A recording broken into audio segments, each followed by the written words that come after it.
tokat nong idap tak kecing kemen ke bakrau. Kebau blay lapan la yang ni kum ka presbytery.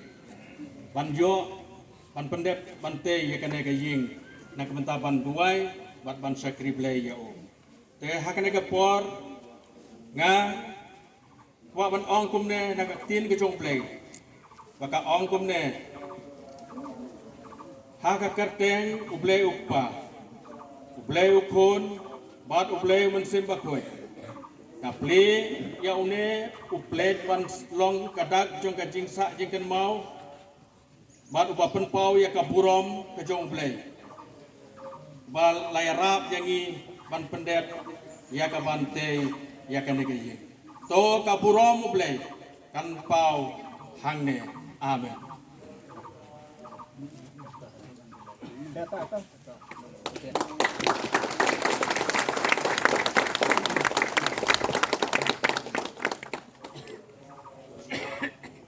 To kita bala tho hono mod to the glory of God.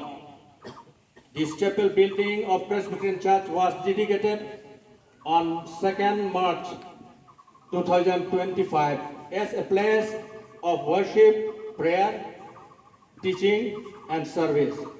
May all who enter find peace, joy, hope and love. Surely the Lord is in this place. Genesis puprak ngong record pakandeu.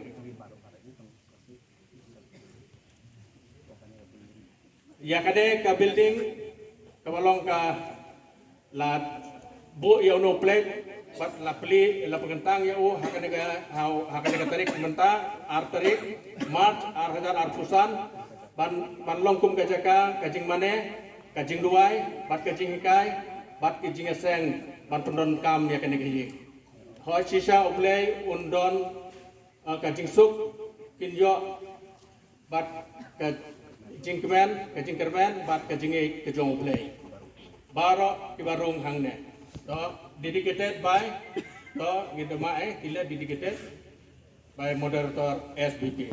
Ublay sibon. Tangin pendem kejing.